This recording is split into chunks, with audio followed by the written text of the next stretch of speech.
What's up, guys? I haven't made a video in a long time. Today I'm going to be doing a review of my new Shimano Curado DC. It's a reel I'm pretty excited about. I've kind of wanted a DC reel for several years now. You definitely don't need one, but I'm not sure if you guys know about DC reels, but they basically are a computer controlled reel. They have a little chip in them that adjusts the brakes, and if you haven't heard it, it's pretty awesome. Kind of sounds like you're shooting lasers as you're casting. So, I mean, who doesn't want to do that? I'm gonna take it out, throw a jerkbait around with it today. The setup I have it on is a medium, 7-foot medium Abu Garcia. It's a Veritas winch, just like their cranking rod. So much nicer reel than the rod, but oh well.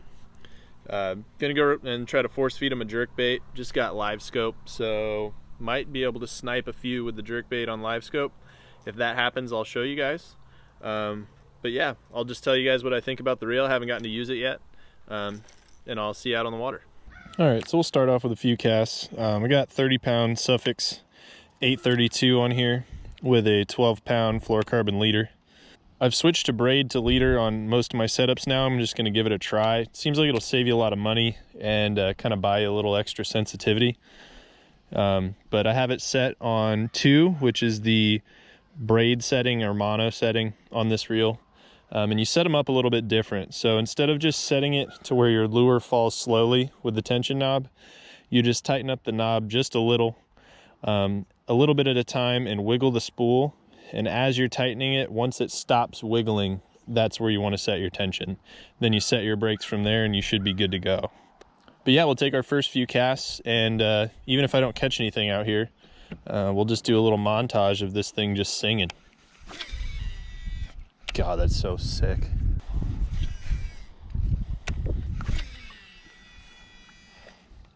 Don't even have to thumb the spool, that's nuts. Gonna do a few casts into the wind here too.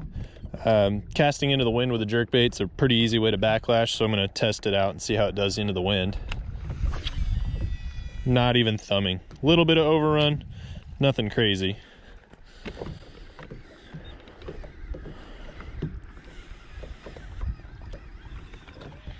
This water's pretty muddy, about 50 degrees. Not exactly perfect jerkbait conditions. All right, guys, so you saw that this reel throws a jerkbait really well, even into the wind. I turned it up to 4 on the brakes, which is the most brakes. It's for like short distance pitching and target casting. I had no fish out deep bite. The water's too muddy, so they wouldn't respond to a jerkbait at all.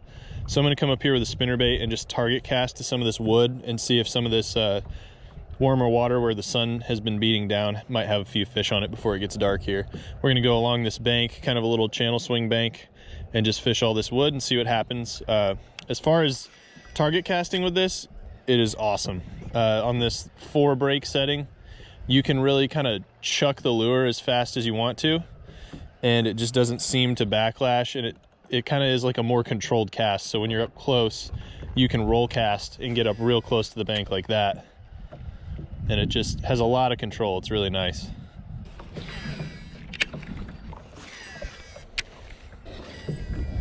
Even if you're not catching anything, the sound of that reel is really entertaining. So if you're having a tough day, just buy one of these. You can just listen to yourself cast all day.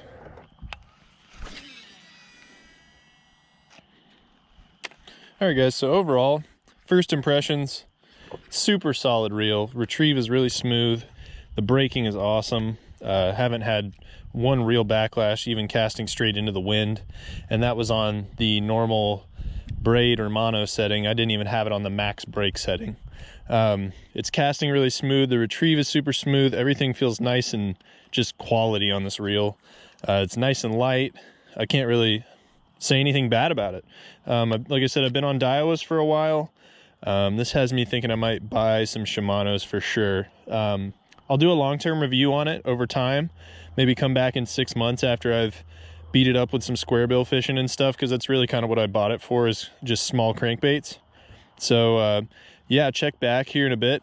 I'll do a follow-up review, and I'll see you guys next time.